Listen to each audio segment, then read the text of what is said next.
अक्षय पद यदि पाना चाहो, अक्षय पद यानी पाना चाहो, नेमी चरणों में आया कर। अक्षय पद यदि पाना चाहो, लक्ष्य सदैव सैल सा कर, लक्ष्य सदैव सैल सा कर। अक्षय पद यदि पाना चाहो, रहे अचल सम मन ये मेरा। अक्षय पद यदि पाना चाहो, रहे अचल सम मन ये मेरा। दुर्लभता को याद तो कर, दुर्लभता को याद तो कर। आज यहाँ धरण गांव में एक सबके चेहरे प्रफुल्लित नजर आ रहे हैं। क्यों नहीं आएंगे? इसलिए आएंगे कि 4 मिले 64 खिले, 4 मिले 64 खिले, 20 द्वैकर जोड़। और हृदय से जब हृदय मिले, साधु से जब साधु मिले, हर से रोम करोड़, हर से रोम करोड़। एक एक रोम हर्षित हो जाता है, पुलकित हो जाता है। कल जैसे ही सुना कि हम लोगों का बिहार जलगांव से हो गया था परसों, और उधर से भी चोपड़ा से भी बिहार हो गया, इतना मन प्रसन्न हो गया कि जैसे वर्षों की प्यास। महाराज श्री जी उधर से ऐसा लगा कि कुंडलपुर में अभी तो मिले ही थे, कुंडलपुर में तो मिले थे, वो तो वर्षों हो गए।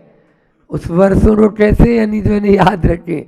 आज जो मिला गुरु दर्शन हुआ अक्षय सागर जी महाराज का, वो दर्शन तो न भूतो न भविष्यति, क्योंकि वो धरण गांव में दर्शन हुआ है। चिंतामणि पारसनाथ भगवान के यहाँ दर्शन हुआ है। ऐसा मिलन नहीं बोलेंगे इसको, क्योंकि मिलन आप लोगों का संसारी जीवों का होता है। हम लोग तो बस प्रभु के, गुरु के, ज्येष्ठ के दर्शन कर लेते हैं, और जिस राह पर वो निकल पड़े हैं, जिस राह पर वो चल पड़े हैं, बस हमें रास्तों की ज़रूरत नहीं। हमें तो अक्षय सागर जी महाराज के पैरों के चिन्ह मिल गए हैं, बस उस पर अपने चिन्ह पर पांव रखते हुए चल चलो तो अपनी मंजिल बहुत पास हो जाएगी। धरण गांव, इस गांव का नाम है धरण गांव।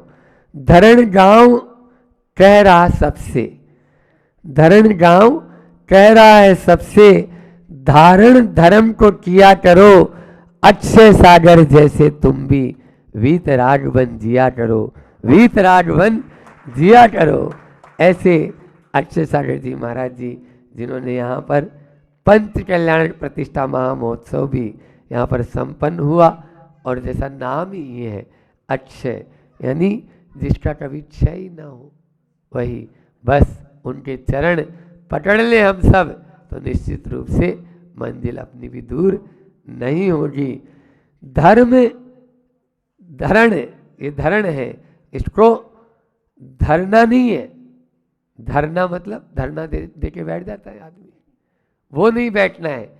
धरना नहीं है और रटना भी नहीं है, इसको तो हमें हृदय में स्थापित करना है।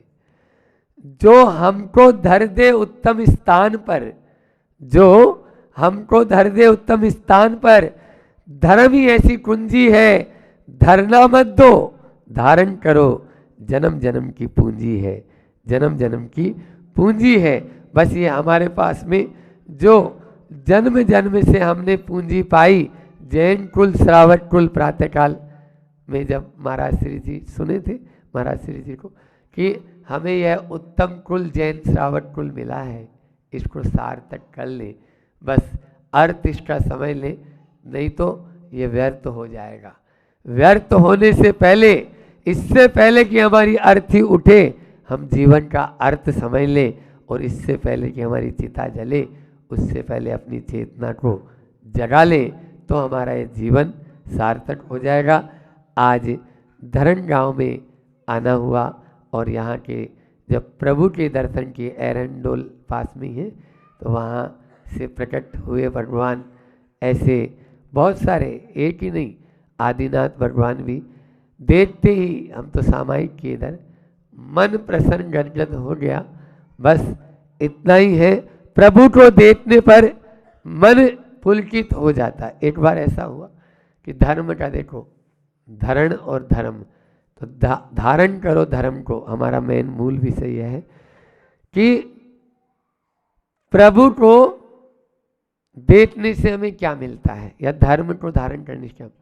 किसी ने पूछा, महाराज जी संपत्ति हमारे पास में है, उससे हम कुछ प्राप्त कर सकते हैं, संबंध हमारे हैं उनसे भी हमें लाभ मिल सकता है, शरीर हमारा है उससे भी हमको बहुत कुछ प्राप्त होता है, लेकिन धर्म से क्या होगा। और वो दिखता भी नहीं है। धर्म दिखता है क्या, बोलो, नहीं दिखता है। धर्म दिखता नहीं है। तो हमने उससे कहा, भैया ये सामने जो बिल्डिंग खड़ी है ये दिख रही है। बोले हाँ यही तो बोलना चाह रहे हैं, दिख रही है। तो मैंने बोला इसकी नींव कहाँ है। वो तो महाराज जी नहीं दिख रही। तो मैंने बोला नींव के अभाव में क्या ये बिल्डिंग का अस्तित्व रहता, क्या नींव के अभाव में ये इतनी बड़ी ऊंची इमारत खड़ी हो पाती। बिना नींव के जैसे इमारत का महत्व नहीं, जड़ के बिना वृक्ष का महत्व नहीं, अंक के बिना शून्य का महत्व नहीं, उसी प्रकार से धर्म के बिना जीवन का कोई महत्व नहीं। जीवन हमारा ऐसे ही चला जाएगा। धर्म होना जरूरी है। संत कहते हैं कि कितना भी हम ऊंचा उड़े, फ्लाइट होती है, फ्लाइट कितनी भी ऊंची उड़े, लेकिन वह फ्लाइट कंट्रोल रूम से अपना संपर्क बनाए रखे तब तो वह फ्लाइट है, नहीं तो उड़न खटोला। कहाँ जाके वह बरमुडा ट्रायंगल में फंसेगी कोई पता नहीं। कंट्रोल रूम क्या है, वो है धर्म। कितनी भी तेज चले, कितनी भी ऊंची उड़े, उड़ान भरो, लेकिन उसका कंट्रोल रूम से संपर्क तो बनाए रखना। बस हम सबका ये जीवन भी धर्म रूपी कंट्रोल रूप से संपर्क बनाए हुए है। तो 3 काल में कहीं पे भी नहीं होंगे। छोटे बच्चे होते हैं, छोटो बच्चों को खंबा पकड़ के घूमते हैं। हम भी घूमे थे जब बचपन में छोटे थे तब। तो खंबा पकड़ लिया और खूब चक्कर काट रहे हैं उसमें।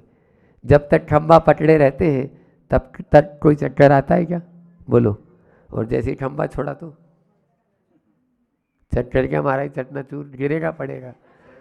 बस धर्म रूपी खंबे को पकड़कर गृहस्थी के चक्कर कितना भी काटो, कितने भी तेजी से काटो, कभी चक्कर नहीं आएंगे।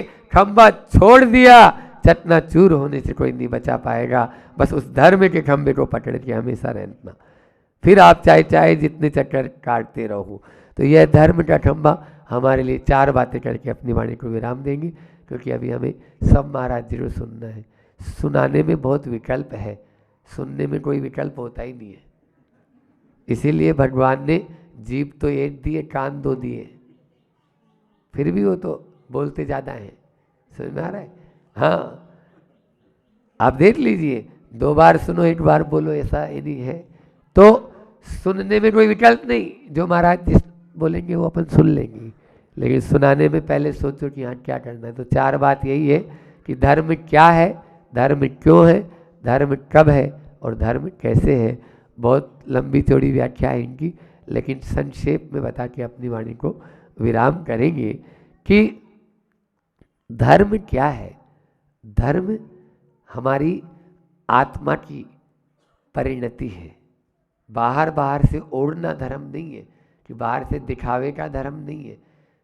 एक बार ज्ञान सागर जी महाराज जी दादा गुरु से पूछा, बहुत जल्दी में हूँ, आप मुझे बता दो धर्म की सबसे शॉर्ट परिभाषा बता दो, बहुत जल्दी में हूँ। बोले हाँ जल्दी में ही रहते हैं आजकल के लोग तो वैसे भी। बस उनसे बोला, तुम्हें रोना आता है। बोले हाँ, बस रोया कर, यही धर्म की परिभाषा है। रोना ही धर्म है, ये संक्षेप परिभाषा हो गई। दूसरों के दुखों को देखकर, दूसरों के कष्टों को देखकर हमारी आंखों में यदि पानी आ जाए, ये धर्म है। दया धर्म का मूल है। धर्म क्यों करना है, धर्म हमें उत्तम स्थान पर धरण, गांव है ये, धरता है। धार्यति इति धर्मम, जो हमें धारण करके, जिसको हम धारण करें, उत्तम स्थान को पर विराजमान हो जाए, हमें उच्च स्थान पर विराजमान करने का काम करता है धर्म। धर्म कब करें, बुढ़ापे में करें क्या, नहीं। आज ही चौके में भजन गा रहे थे ना कि धर्म कर लो जवानी में, बुढ़ापा किसने देखा है। बस जब जागे तभी सवेरा, बस आपको जब लगे कि हाँ अभी से ही करना है, तुरंत त्याग कर दो। आचार्य श्री जी से तुम तो विद्याधर हो, विद्या लेके उड़ जाओगे, आज से आजीवन सवारी का त्याग। ज्ञान सागर जी महाराज जी के चरणों में तुरंत संकल्प कर लिया। बोलो कहीं से सीख क्या आएगा? ये है धर्म। और इसके बाद में धर्म कैसे करें? तो धर्म हम ऐसा नहीं कि मंडी में तो कुछ हो जाए, मंदिर में कुछ हो जाए और मंडी में जाके कुछ अलग ही बन जाए। धर्म 24 घंटे ही हम करने की बात है, 1 घंटे आधा घंटा नहीं। आप मंदिर में भी वही रहें और घर और दफ्तर में भी वही रहें, तब तो वह धर्म हमारे लिए सार्थक होगा। हम सबके लिए वह धर्म हमें आगे बढ़ाने वाला रहे और उसको धरण यानी धारण करके हम अपना जीवन उत्थान की ओर लेकर जाएं। इन्हीं परम पुनीत भावनाओं के साथ अपनी वाणी को विराम देता हूँ। बोले अहिंसा परमो धर्म की आचार्य गुरु और विद्यासागर जी महाराज की, परम पूज्य ज्येष्ठ श्रेष्ठ मुनि श्री 108 अक्षय सागर जी महाराज की। दीक्षा की शिक्षा तो महाराज जी ने बहुत अच्छे से आप लोगों को दे ही दी। अब अपनी श्रृंखला चल रही थी कि मरने की कला अपन ने इतने दिनों में सीखी कि कैसे अपना मरण सुमरण करना है। अपने मरण को बहुत अच्छे से हमें ऐसे मरना है कि इस मरण के माध्यम से मोक्ष की प्राप्ति करें। ये मरण की कला आप लोगों के बीच में रखी थी। अब आज प्रारंभ करते हैं। जीने की कला भी तो होना चाहिए। मरने की कला तो महाराज जी आपने बता दी, बहुत अच्छी बात है, लेकिन जीने की कला भी तो बताओ कि जिए तो जीवन कैसे जिए। ऐसा जीवन जिए जिस जीवन को देखने के बाद आपका जीवन आदर्श बने। ऐसा जीवन जिए कि उस जीवन जो आप जी रहे हो उस जीवन को देखकर कोई कुछ सीखे, कोई कुछ समझे। तो हम उस आदर्श जीवन के लिए, उस अच्छे जीवन के लिए, उस अच्छे जीवन के लिए आपके सामने 10 मंत्र 10 सूत्र दे रहे हैं। हमें अपने जीवन को अच्छा और श्रेष्ठ बनाना है, उच्च बनाना है। तो उस अच्छे और श्रेष्ठ जीवन को बनाने के लिए आपके सामने 10 सूत्र और 10 मंत्र रख रहा हूँ। उन 10 मंत्रों को आपने जीवन में देखना, परखना, तोलना, अनुभव करना कि मैं कहाँ तक किस प्रकार से इन सूत्रों पर खरा उतर पा रहा हूँ कि नहीं, इनमें अपने आप को मैं कितना आगे बढ़ा पा रहा हूँ, है भी कि नहीं मेरे जीवन में। सबसे पहला, अगर आपको वास्तविकता में जीवन जीना ही है तो सबसे पहला सूत्र होना चाहिए कठोर श्रम करना। सबसे पहला है स्वयं करना और अपने माध्यम से अपने साथ रहने वालों को भी यही शिक्षा देना कि हमारे अंदर एक हार्ड वर्क होना चाहिए, कठोर परिश्रम वाली वो गुण हमारे अंदर विद्यमान होना चाहिए। पर सबसे बड़ी बात तो ये है कि आप लोग अपने बच्चों को इतने हथेली पर रखते हैं, इतने हथेली पर रखते हैं, नहीं बीमार हो जाएगा, नहीं वो ऐसा है कि वो वहाँ तक चल नहीं सकता है। उसको ऐसे हथेली में रखकर उसको जो कठोर श्रम की शिक्षा है ना आप कर रहे हैं ना अपने बच्चों को दे रहे हैं। ये सबसे बड़ी गलती है। उसके जीवन को अगर आपको अच्छा बनाना है तो आपको कठोर श्रम की शिक्षा देनी ही होगी। आचार्य भगवंत हमेशा, जब हम लोग दीक्षा के लिए गुरुदेव के पास पहुँचे तो गुरुदेव ने पता है क्या शुरुआत में ही ऐसी बात करी, बोले दीक्षा लेना है, बोले दीक्षा लेना है तो सबसे पहली शर्त यही हैगी कि चटाई नहीं मिलेगी, ठीक है? नहीं, बोले क्या साधना है आपकी? अभी से ओढ़ने का त्याग करो, अभी से ओढ़ने का त्याग करो। जब ओढ़ने का त्याग होगा तब तो यहाँ आप आके चटाई नहीं मांगोगे। पहली शर्त ये रहेगी। शुरू से उन्होंने कांटे बिछाए, फूल नहीं बिछाए। उसके बाद उन्होंने यही कहा है कि जो गर्मी खा सकता है वही ठंड पी सकता है, जो गर्मी खा सकता है वही ठंड पी सकता है, जो ठंड पी सकता है वही गर्मी खा सकता है। तो बोले आप कोई ध्यान रखना, ये पंखे कूलर एसी का सबसे पहले त्याग करना होगा। पंखे कूलर एसी का सबसे पहले त्याग, कोई आवश्यकता नहीं इन चीज़ों की। अगर ये रहेंगे तो बाद में यही आएंगे। और ऐसी शिक्षा जब दी जाती है तब तो आगे जीवन बढ़ता हैगा। और आप लोग अपने बच्चों को क्या कहते हैं, और तो नहीं और प्रोत्साहित करते हैं और उनसे यही कहते हैं कि नहीं इससे ये नहीं होगा। अब जो ये इससे नहीं ये होगा, आप खुद उसके अंदर नकारात्मकता भर रहे हो तो क्या खाक होगा? आज छोटे छोटे बच्चों को देख लो, उन बच्चों को आज रोटी बनाना नहीं आ रही है, आज सब्जी बनाना नहीं आ रही है। मतलब छोटे छोटे बच्चे से तात्पर्य ये कह रहा हूँ, जो बच्चियाँ हैं, छोटे छोटे निकल गया मेरे मुख से, ये सामने बैठी है, ये बच्चियाँ हैं, इनसे पूछो क्यों कुछ बना लोगे, तो बोले नहीं, नहीं आता हैगा। क्यों? क्योंकि आप लोगों ने सिखाया नहीं है, परिश्रम आप उनको करा नहीं रहे। उनके जीवन को अच्छा बनाना है तो ये शिक्षा तो देनी ही होगी ना, ये शिक्षा तो बतानी होगी ना। कठोर परिश्रम से उनको जोड़ना ही होगा। जब तक आप परिश्रम से नहीं जोड़ोगे उनको, उनका जीवन ना अच्छा बना है ना अच्छा बन पाएगा। हथेली में रखना, ना स्वयं को अपने जीवन को ऐसा हथेली में रखने से बनाओ, ना उन बच्चों को बनाओ, तभी उनका जीवन बहुत उत्कृष्ट और बहुत महान बनेगा। तभी तो आचार्य श्री जी का संघ इतना महान क्यों है? वो इसीलिए है कि उन्होंने कभी भी सुख सुविधाओं को हमेशा क्या किया हैगा कि नहीं, सुख सुविधाएं जो हैं वो संसार में भटकाने वाली है, और दुख और दुविधाएं जो हैं वो संसार में उठाने वाली है। जितनी दुख और दुविधाएं आपके जीवन में आएगी, ये मान के चलना, उतना ही आप ऊपर उठते चले जाओगे। मंचता वही है, और कौन मंचता है? जो अपने आप मंजेगा बर्तन तो निश्चित कष्ट तो होगा उसको, वो कष्ट जब होगा तभी वो मंजेगा, तभी वो पकेगा, अग्नि में जाएगा तभी तो पकेगा। तो मंजने और पकने के लिए कठोर श्रम सबसे पहले, और आपको अपने बच्चों को भी देना है और स्वयं को भी इस कठोर श्रम में आगे रहना है, तभी तो होगा। आप खुद नहीं करोगे तो बच्चे कैसे करेंगे? तो सबसे पहली बात है कठोर श्रम करना। दूसरा सूत्र है क्रोध व दुख से बचना।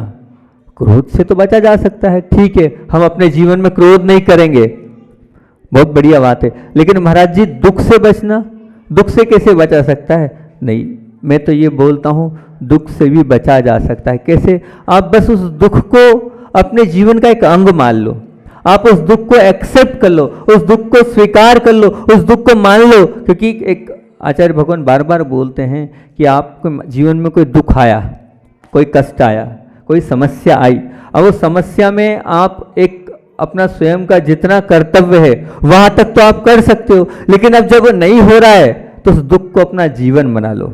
अगर आपने उसको अपना जीवन बना लिया तो आप दुख से बच सकते हो। दुख से बचने का यही तरीका है कि उस दुख को आप अपना जीवन बना लो, उसे एक्सेप्ट कर लो, उसे स्वीकार कर लो, उसे अपने जीवन का एक अंग बना लो। जिसने उसको अपने जीवन का एक अंग बना लिया, ये मान के चलना वो दुख से बच गया। नहीं तो जिंदगी भर वो दुख करता रहेगा, जिंदगी भर वो कष्ट करता रहेगा, और जिंदगी भर दुख और कष्ट करते हुए उसका जीवन ऐसे ही निकल जाएगा, कष्ट करते हुए ही। एक बहुत अच्छी बात इस याद आ गई, मैं आपके सामने रखता हूँ कि ये दुख को बार बार याद करने से ये दुख कम होंगे क्या? कम तो नहीं होंगे ना? क्लियर है, स्पष्ट है, कम नहीं होंगे। तो इस दुख को बार बार याद करने से क्या ये दुख बढ़ेंगे क्या? बढ़ेंगे भी नहीं? हाँ, बिल्कुल नहीं बढ़ेंगे। बहुत अच्छी बात है। मतलब आपने ये कहा कि इस दुख को हम बार बार याद करेंगे तो दुख तो कम तो होने नहीं, बढ़ेंगे भी नहीं, दुख तो दुख के समान लगे। ये गलत धारणा है, ये गलत धारणा है। आपके सामने बहुत अच्छे से इसको रख रहा हूं मैं। हमारे यहाँ कर्मकांड थोड़ा सा कठिन है, समझने का प्रयास करना, थोड़ा सा कठिन है। हमारे यहाँ कर्मकांड ग्रंथ है, बहुत बार इस उदाहरण को देता हूँ मैं। आज नए बच्चे बैठ गए इसलिए वो वापस से दे रहा हूँ, रिपीट कर रहा हूँ उस उदाहरण को मैं, कि हमारे यहाँ कर्मकांड ग्रंथ है। कर्मकांड ग्रंथ को समझने का प्रयास करना कोई हवा नहीं है वो। अभी बामोरा में हमने कर्मकांड आप जैसे बच्चों को पूरा, बैठे बच्चों को पूरा पढ़ाया, रटा दिया था पूरा, कहाँ क्या है उसमें। 4 चीज़ें, बड़े लोग भी समझ सकते हैं इस चीज़ को। इस चीज़ को आपने समझ लिया, इस चीज़ को आपने अपने जीवन में उतार लिया, तो वास्तविकता में आपका जीवन बहुत उत्कृष्ट हो सकता है, बहुत अच्छा हो सकता है। आपके जीवन में हमेशा प्रसन्नता बनी रहेगी, हमेशा खुशी बनी रहेगी, हमेशा आप सुखी रहोगे। सिर्फ समझना होगा इस छोटे से सूत्र को। इस छोटे सूत्र में सब कुछ आ जाएगा आपके जीवन का, सच्चा सुख, सच्चा आनंद मिल जाएगा। समझने का प्रयास करना। हमारे यहाँ कर्मकांड में 4 चीजें हैं। सबसे पहली है बंध। बंध को शायद आप सब समझ रहे हैं, कर्मों का बंध। दूसरी चीज है उदय, कर्मों का उदय। उदय भी शायद आप लोग समझते हैं, जो अभी आप कर्मों का उदय आ रहा है, आप लोग सब समझते हैं, बंध को भी और उदय को भी। और तीसरी चीज क्या है तो बोले सत्व। सत्व मतलब थोड़ा कठिन है। सत्व मतलब जो हमारे पूर्व भाव का जो रखा हुआ है वो क्या है, वो क्या है? सत्व में पूछूंगा आप लोगों से, ठीक है ना, अच्छे से सुनना। ये क्या है? सत्व। इन 3 चीज को आप समझ रहे, बंध, उदय, सत्व। लेकिन जो चौथी और महत्वपूर्ण और मौके की और काम की चीजें वो आप लोग नहीं समझ रहे हैं। वो है उदीर्णा। वो क्या है?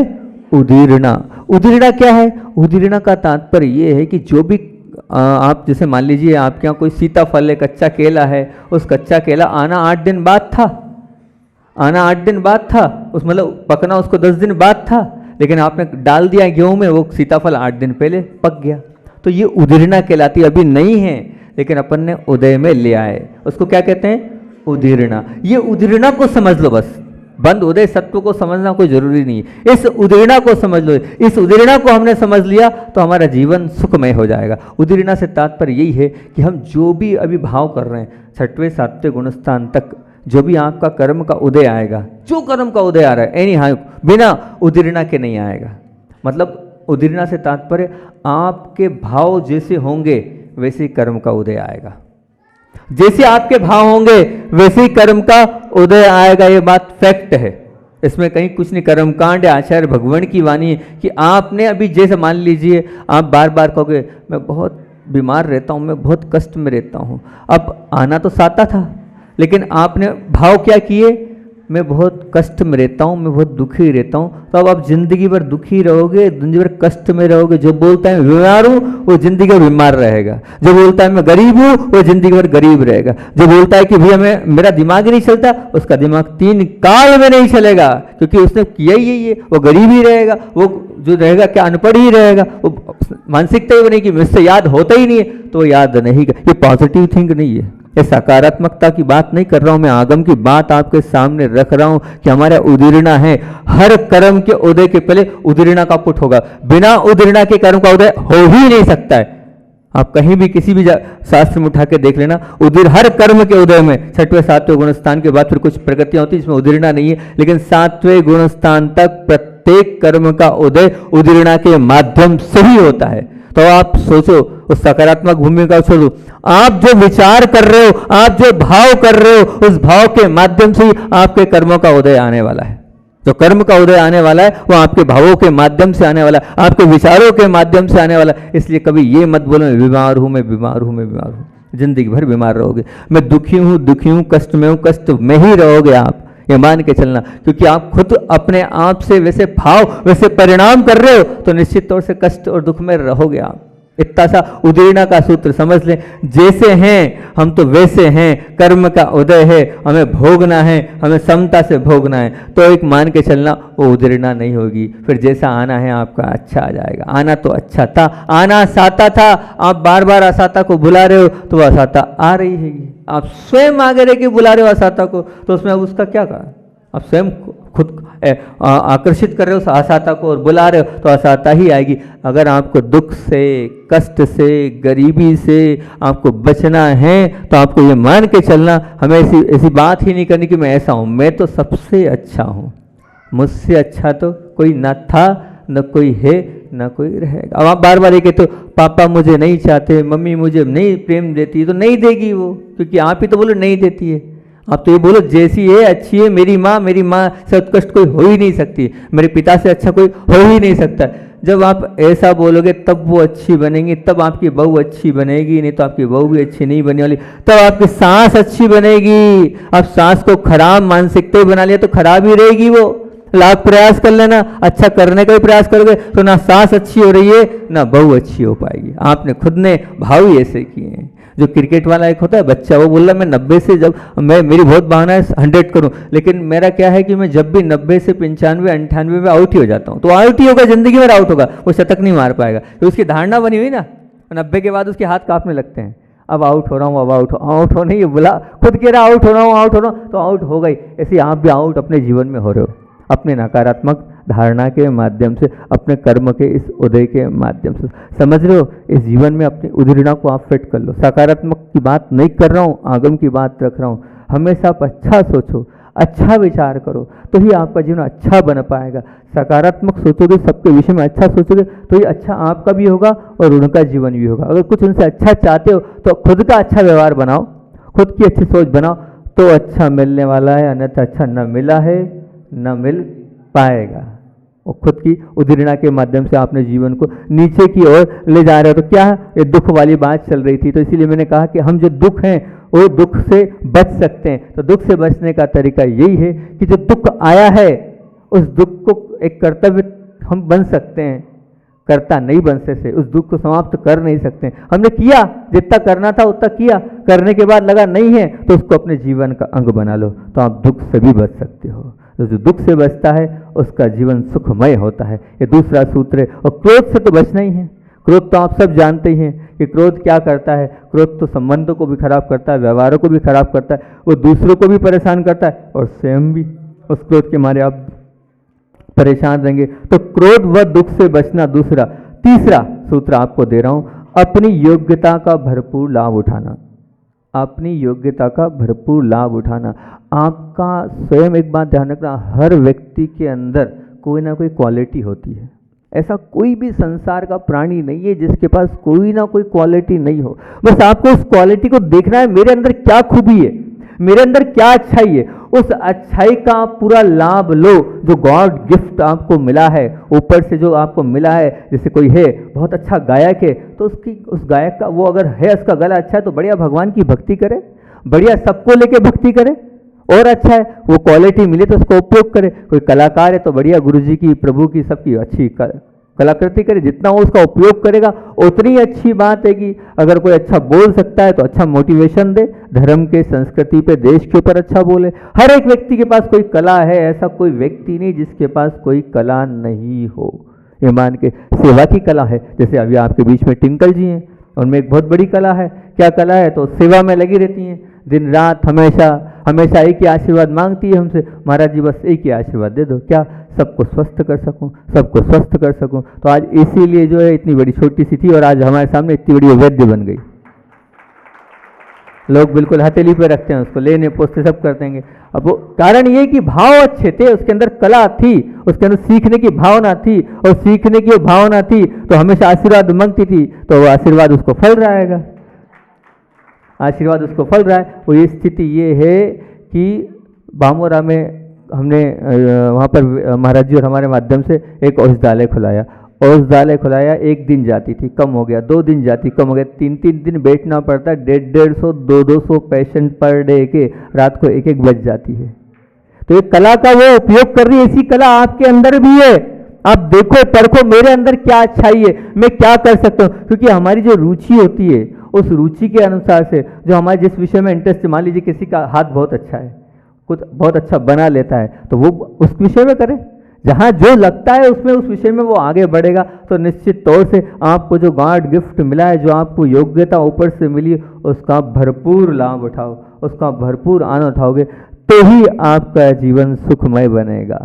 चौथी बात, अधिक और बोझ वाला जीवन नहीं होना चाहिए। अगर आपको जीवन को बहुत अच्छा बनाना है तो मैं यही कहूँगा, अधिक और बोझ वाला जीवन नहीं होना चाहिए। क्यों बोझ वाला जीवन?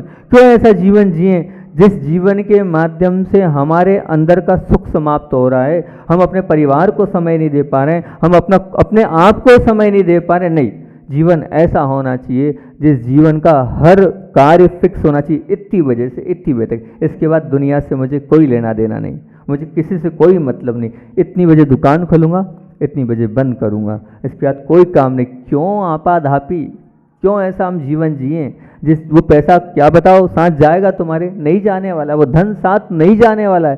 क्या करोगे धन? किसके लिए दे रहे हो? मान लो कमा भी लिया तुमने, बच्चों के लिए कमा रहे हो, वो बच्चे अगर कपूत हो गए तो क्या कर लोगे? सब बर्बाद हो जाएगा तुम्हारा कमाया हुआ। तो वो लिखा के लाया है, मैं बार बार बोलता हूँ, आपका बच्चा है वो लिखा के लाया है, यहाँ पर जो लिखा के लाया है, तो निश्चित तौर से वो अच्छा बुरा वो उसका कर लेगा। तुम उसकी चिंता मत करो, तुम उसमें अपने जीवन को व्यर्थ मत गंवाओ, तुम तो इतना करो जिससे तुम्हारा जीवन सुखमय हो।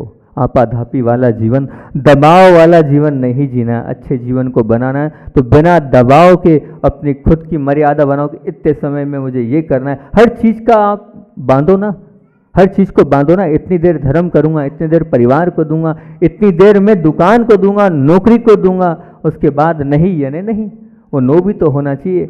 इस प्रकार से अगर आप चाहें तो क्या अधिक बोझ वाला जीवन नहीं, अधिक दबाव वाला जीवन नहीं। ये आपका हो गया कौन सा बिंदु?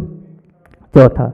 और पांचवा बिंदु ये है, अधिक सामर्थ्य मतलब क्या, जितनी आपकी आय है उस आय से अधिक आपको अपनी चादर कभी नहीं फैलाना चाहिए। आज इसी कारण से बहुत से लोग दुख में और कष्ट में हैं। किस्त वाला सिस्टम चल गया है, कुबत है नहीं, और कुबत नहीं होने के कारण हम ले रहे हैं और किस्त भरने में पागल हो रहे हैं, और जब वो किस्त नहीं हो रही है तो आज बहुत सारी आत्महत्याएं हो रही है इसी वजह से कि इतने सारी किस्तें देना हैगी। तो ऐसा क्यों, हमारी इच्छाओं को हम इतना क्यों बढ़ाएं, हमारी अंदर की हमारी जो इच्छाएं उनको हम ऐसा क्यों बनाएं कि उन इच्छाओं के माध्यम से हमें किस्त लेना पड़े, ब्याज से पैसा लेना पड़े, अनेक प्रकार से दबाव में हम जीवन जिए। नहीं, बिल्कुल नहीं।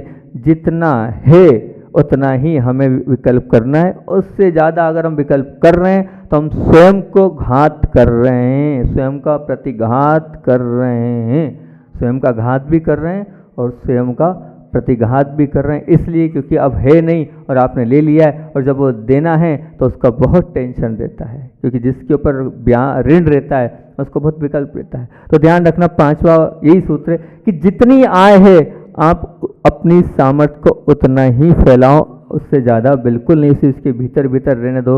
ये तो बहुत अच्छी बात है। दूसरी बात तो महाराज जी ने भी कही थी, मैं बार बार कह रहा हूँ, आगे भी कहूँगा। महाराज जी कह रहे बार बार बोलते हैं, नहीं निश्चित बोल रहा हूँ। अपना भोजन जो है, छठवां बिंदु यही है कि अपने भोजन को आप बांधो 2 बार 3 बार, क्योंकि जब तक आप उसको नहीं बांधोगे तब तक आप स्वस्थ नहीं रह पाओगे। भोजन जो है वो आपकी अस्वस्थता का कारण है, वो आपको क्या कर देगा, स्वास्थ्य से पुअर कर देगा। तो स्वास्थ्य से बचना है तो अपनी समय सीमा बांधो कि हाँ इतनी बार हमें भोजन करना है, इससे बाद नहीं करना हैगा, जो भी आप बांधना चाहें। सातवीं और बहुत अच्छी बात यह है कि अगर वास्तविकता में आप अपने जीवन को बहुत अच्छा बनाना चाहते हो, सुखमय बनाना चाहते हो, तो जो गोली है, दवाई है, औषधि है, वैद्य हैं, अब वैद्य तो बैठी हो वहाँ पर, उसको बुरा लग रहा होगा, वैद्य हैं, डॉक्टर है, इनके चक्कर में मत पड़ो। इनके चक्कर में पड़ने से कोई मतलब नहीं है। किसके चक्कर में पड़े महाराज जी, बीमार हुए तो सबसे अच्छा सेल्फ वैद्य बनो। व्यायाम आपके, प्राणायाम आपके, आसन आपके जीवन में होना चाहिए। जिसके जीवन में आसन, प्राणायाम, व्यायाम है, ये मान के चलना, उसका जीवन बहुत उत्कृष्ट है। हम लोग दूसरी चीज़ों को बहुत महत्व दे रहे हैं, लेकिन आसन प्राणायाम को महत्व नहीं दे रहे हैं। आसन प्राणायाम से आप बिना औषधि के आप अपने जीवन को स्वस्थ रख सकते हैं। आप विश्वास करो, ये आसन प्राणायाम बहुत ताकत है। योगी जो होता है, उस योगी का आधार ही आसन प्राणायाम होता है। मुझे तो बहुत श्रद्धान है योग प्राणायाम आसन पर। उन योग प्राणायाम आसन पर हम बहुत कुछ प्राप्त कर सकते हैं अपने जीवन में। अनेक प्रकार की बीमारियां हम स्वयं समाप्त कर सकते हैं आसन प्राणायाम के माध्यम से। थोड़ा समय अपने जीवन में उन आसन प्राणायाम को भी देना चाहिए आपको। उसके लिए भी आपको क्या महाराज जी, शरीर की क्रिया जरूर, जब शरीर स्वस्थ होगा तभी तो हम अच्छा कार्य कर पाएंगे। और आप वो गोली भी तो ले रहे हो, आप डॉक्टर के पास भी तो जा रहे हो, वहाँ ना जाकर अगर आप थोड़ा प्राणायाम कर लेंगे, थोड़े आसन लगा लेंगे, तो आप स्वस्थ और मस्त जीवन जिएंगे। स्वस्थ और मस्त जीवन जीने के लिए क्या करना है, तो प्राणायाम और आसन को भी अपने जीवन में स्थान देना तो बहुत अच्छी बात हैगी। तो ये 7वें नंबर का हो गया ये। और सबसे 8वें नंबर का है, कम से कम सप्ताह में 1 दिन का पूरा आराम होना चाहिए। 1 दिन का पूरा, जब दिया है सरकार ने घोषित किया संडे हॉलीडे, लेकिन आप संडे हॉलीडे कहाँ रख रहे हैं? अपने आप को भी तो शांत करना है। ये जो सुबह से लेकर शाम तक हम लेके, लेकिन नहीं, हमारे जीवन में हॉलीडे नहीं है। नहीं, आप अपने जीवन को सुखमय बनाना चाहते हो तो हॉलीडे रखना चाहिए आपको। हॉलीडे रखोगे तभी आपका जीवन अच्छा और उत्कृष्ट बनेगा। आखिर कब तक आपाधापी करोगे, कुछ तो विचार करो। तो 8वें नंबर का बिंदु ये है। और 9वें नंबर का है कि जितना हो सकता है उतना आप व्यसनों से बचो। अपने जीवन को अच्छा बनाना है तो आपको किससे बचना होगा? व्यसनों से बचना होगा। अगर व्यसन से नहीं बच पाए तो जीवन अपना क्या होगा? अपने खुद को अपने पैर पर हम कुल्हाड़ी मार रहे हैं, और व्यसन हमारे जीवन को नाश करने वाले हैं। तो हम देखें हमारे अंदर कौन सी विसंगतियां आ गई, उन विसंगतियों से, उन व्यसनों से हमें बचना है, तभी हमारा जीवन उत्कृष्ट बन पाएगा। और 10वां और अंतिम, क्योंकि अपना समय पूरा हो गया है, कल तो 40 मिनट हो गए थे, 35 मिनट हो गए थे, तो 10वां और अंतिम बिंदु है कि संयमित जीवन व्यतीत करना है। संयमित से तात्पर्य अपने आप को संयम में रखो। आप जितना आप संयम वाला जीवन जियोगे उतना ही आप ये मान के चलना, क्योंकि मुनि हैं वो पूज्य क्यों हैं? मुनि इसलिए पूज्य हैं कि उनका पूरा जीवन संयमित है। हम मुनि नहीं बन पाए कोई बात नहीं, हम शुल्लक नहीं बन पाए कोई बात नहीं, हम एलक नहीं बन पाए कोई बात नहीं, पर हम एक श्रावक तो, संयमी श्रावक तो बने, इतना तो कर पाएंगे। हम जिस स्थिति में, जिस स्थान पर हैं, उस स्थान पर अपने खुद के नियम बनाकर हम संयमित बनेंगे तो ही हमारा जीवन बहुत अच्छा बन सकता है। इन 10 सूत्रों को ध्यान रखना, कठोर श्रम करना, क्रोध व दुख से बचना, अपनी योग्यता का भरपूर लाभ उठाना, अधिक बोझ वाला और दबाव वाला जीवन बिल्कुल नहीं, अपनी आय और सामर्थ्य के भीतर ही रहना, और दिन में कम से कम 2 बार से ज़्यादा भोजन का नहीं रखना, और नित्य प्रति प्राणायाम और आसन को अपने जीवन का एक अंग बनाना, और उसके बाद क्या, सप्ताह में 1 दिन तो कम से कम आराम इस शरीर को जरूर देना, और संयमित जीवन और व्यसनों से दूर रहना, तभी आप अच्छे रह पाएंगे। आचार्य भगवान का अपन प्रतिदिन एक संस्मरण तो लेते हैं, एक संस्मरण लगे अपनी बात को मैं विराम दूंगा। बात तो अपनी नैनागिरी की चल रही हैगी। तो नैनागिरी में आचार्य भगवान ऊपर जिनालयों में प्रतिदिन रात्रि विश्राम के लिए वहीं रहते थे, और वहीं पर एक ब्रह्मचारिणी बहनें हैं, गीत माला दीदी और कमला दीदी, उन्हीं के मुख से सुना है ये। तो वो दोनों दीदियाँ जो है वो आचार्य भगवान के पास सुबह सुबह प्रातःकाल, जब आचार्य भगवान स्वयंभू करते थे, आचार्य भगवान स्वयंभू बहुत इतनी भक्ति से करते हैं, अगर किसी ने उनका वो स्वयंभू करते हुए देखा हो तो ऐसा लगता है साक्षात समुद्र भर स्वामी बैठ के भगवान की भक्ति कर रहे हैं। 24 भगवान की जो भक्ति करते हैं वो ऐसा गदगद हो जाते हैं, उनकी भक्ति और उनकी वो बिल्कुल ऐसे। तो अब वो जो है प्रतिदिन करते थे, जब वो प्रतिदिन करते थे तो आचार्य श्री जी अंदर करते थे, बाहर दहलान थी, तो बहुत सारे लोग आके सुनते थे उनकी वो भक्ति को। तो जो दोनों बहनें थी वो इसलिए कि आचार्य श्री, वो संस्कृत का पाठ है, शुद्ध करने के बहाने अपने धर्म ध्यान दीपक ले जाती थी, और वहाँ पर जाने के बाद जो है वो धर्म ध्यान दीपक के माध्यम से क्या शुद्ध क्या अशुद्ध पढ़ती थी। अब एक दिन की बात है, एक दिन जब वो 5:30 पौने 6 बजे जैसे उजाला होता वो पहुँची ऊपर, वहाँ नीचे से ऊपर, तो देखा तो वहाँ पर एक बहुत लंबा और काला सर्प था। वो घबरा गई सर्प को देखकर, और वो सर्प उधर से निकला और वो घबराते घबराते आचार्य श्री के पास आए। अब वो जब स्वयंभू समाप्त हुआ, स्वयंभू समाप्त होने के बाद और आचार्य श्री ने पूछ लिया, इतने दिन से आप प्रतिदिन स्वयंभू पढ़ रहे हो, उच्चारण शुद्ध हुआ कि नहीं? तो उन्होंने कहा हाँ हो गया आचार्य श्री जी, शुद्ध उच्चारण तो हो गया। तो उन्होंने फिर बोले आचार्य श्री जी आज तो ऐसा लग रहा था जीवन बचेगा कि नहीं बचेगा, इतना बड़ा काला सर्प यहाँ से निकलते हुए रास्ते से हमें मिला, अच्छा आपको दिख गया क्या वो?